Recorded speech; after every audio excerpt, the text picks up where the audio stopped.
నోటి నుంచి నీళ్లు వచ్చే నందిని ఎప్పుడైనా చూసారా? హాయ్! అందరికీ నమస్కారం. నేను బాగున్నాను. మీరు బాగున్నారా? Welcome to my channel Y with Prashanth. మనం ఈరోజైతే వచ్చేసాము ఒక పురాతనమైన గుడికి. ఆల్మోస్ట్ 400 ఏళ్లుగా ఇదైతే భూమిలో కప్పబడి ఉంది. సో, దీనికోసం దాదాపు కోర్టులో కేసులు కూడా నడిచాయి. ఈరోజు మనమైతే ఒక పురాతనమైన టెంపుల్‌కైతే ఎళ్ళబోతున్నాము. సో, నేను మధ్యాహ్నం భోంచేసేసుకొని బయలుదేరిపోయాను. ఈరోజు ట్రాఫిక్ అయితే చాలా ఉంది. నాకు దాదాపు 20 కిలోమీటర్స్ ట్రావెల్ చేయడానికి 1 అవర్ పట్టింది. సో, మనం ఈరోజు ఎళ్ళబోతున్న ప్లేస్ అయితే మల్లేశ్వరం అన్నమాట. బెంగుళూరు మల్లేశ్వరం. ఈ టెంపుల్ పేరొచ్చేసి దక్షిణముఖ నంది తీర్థ కళ్యాణి అని. సో, ఇది దాదాపు 400 ఏళ్ళు భూమిలో అయితే కప్పబడి ఉంది. మనం చూసినట్టయితే మనం రోడ్డు నుంచి కిందకి దిగి ఎళ్ళాలి. ఎందుకంటే ఇది భూమిలో నుంచి తవ్వి తీసింది కాబట్టి. సో, ఇది భూమి కంటే ఒక 5, 6 ఫీట్ కింద ఉంటుందనమాట. అండ్ టెంపుల్ అయితే దానికంటే కింద ఉంటుంది. దాదాపు ఇది 400 ఏళ్ళు భూమిలో అయితే కప్పబడి ఉందనమాట. 1997లో తవ్వకాల్లో ఇది అయితే ఈ టెంపుల్ అయితే బయటపడింది. దీన్ని చరిత్ర చూసుకున్నట్టయితే ఇక్కడ కాడు మల్లికార్జున స్వామి అనే దేవస్థానం ఉంది. అక్కడ ఈశ్వరుడైతే పూజిస్తారు. ఈశ్వర లింగానికి అభిషేకానికి ఈ కళ్యాణి నుంచే నీళ్ళనేవి తీసుకెళ్తారనమాట. 17వ శతమానంలో మరాఠా రాజులైనటువంటి వెంకోజీరావు భోన్స్లే ఆర్ ఏకోజీరావు భోన్స్లే అనే వాళ్ళు కాడు మల్లికార్జున దేవస్థానం అండ్ దానికి చెందిన ఈ కళ్యాణిని అభివృద్ధి చేస్తారు.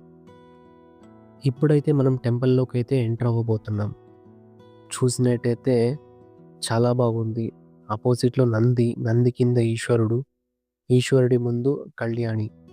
ఆ కళ్యాణిలో తాబేళ్ళు, చేపలు చాలా ఉన్నాయి, చూపిస్తాను మీకు. సో, టెంపుల్ అయితే ఇలా ఉంటుంది. ఇది అయితే భూమిలో కప్పబడి ఉండిందనమాట. దీన్నైతే తవ్వి బయటికి తీశారు.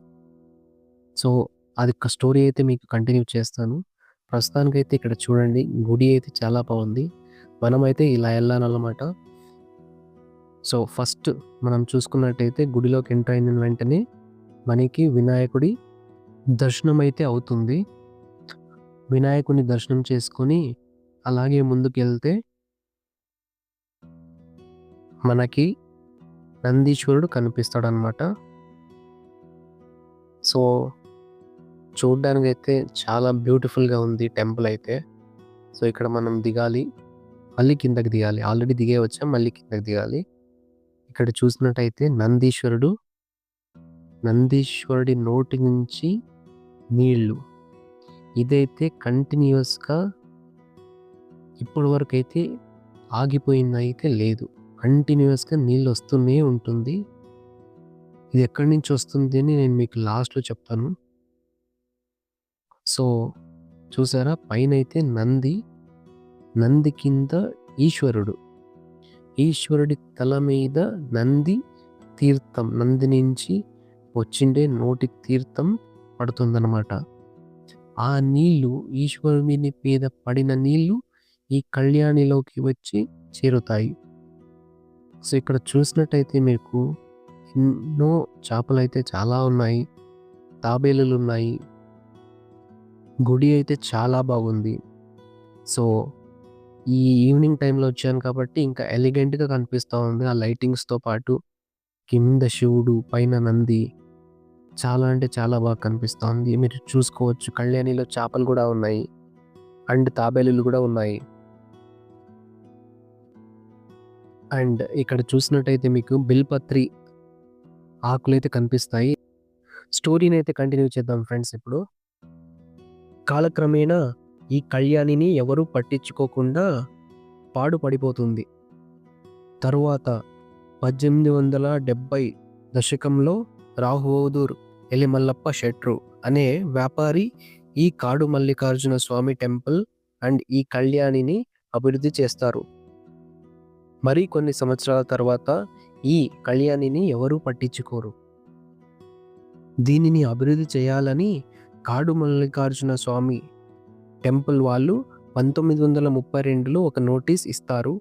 ఈ కళ్యాణి అభివృద్ధి చేయడానికి రూ. 500 ఖర్చవుతుంది. దానిలో రూ. 250 కాడు మల్లికార్జున స్వామి టెంపుల్ వాళ్ళు ఇస్తారు. అండ్ ₹250 ప్రజల నుండి కలెక్ట్ చేయాలని. కానీ ఆ ₹250 ప్రజల నుండి కలెక్ట్ కావు. సో ఈ అభివృద్ధి పనులను ఆపేస్తారు. కానీ 1932లో ఇచ్చిన ఈ నోటీస్ భవిష్యత్తులో దేవస్థానాన్ని కాపాడడానికి యూజ్ అవుతుంది అని అప్పటిలో ఎవరికీ తెలియదు.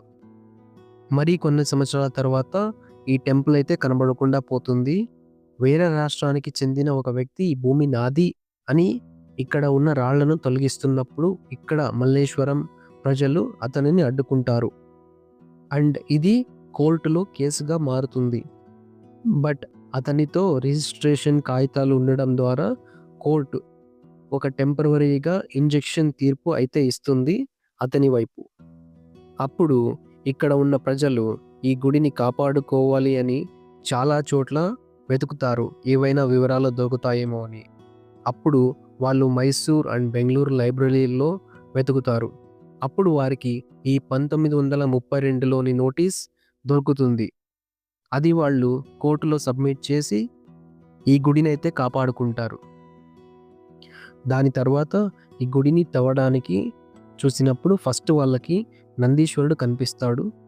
దాని తర్వాత నందీశ్వరుడి నోటి నుంచి నీరైతే వస్తూ ఉంటుంది. దాని తర్వాత తవ్వగా కింద ఒక శివలింగం ఉంటుంది. సో ఈ నంది నోటి నుంచి వచ్చే నీళ్లు శివలింగం పైన పడి ఆ శివలింగం నుంచి పడిన నీళ్లు ఈ కళ్యాణిలోకి వచ్చి చేరుతాయి. నుంచి వచ్చిన నీళ్లు ఈ ఆపోజిట్లోనే ఉన్నటువంటి బావిలోకి వెళ్ళి కలుస్తాయి. నోటి నుంచి వచ్చే నీరు ఇక్కడే పక్కనే ఉన్న షంకీ ట్యాంకీ అనే లేక్ నీళ్లు భూమి పొరల ద్వారా నంది నోట్లోకి వస్తాయని స్థానికులు చెప్తారు. బయట కూర్చోవడానికి చైర్లు అయితే వేశారు. అండ్ బయట చిన్న చిన్న షాప్స్ అయితే పెట్టారు ఈ గుడికి కావాల్సిన సామాగ్రి కొనుక్కోవడానికి. తీర్థ టెంపుల్కి ఆపోజిట్లోనే మనకి గంగమ్మవారి టెంపుల్ కూడా ఉంటుంది. సో చూడొచ్చు.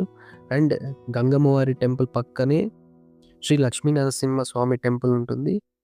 దాని పక్కనే కాడు మల్లికార్జున స్వామి టెంపుల్ కూడా చూసుకోవచ్చు.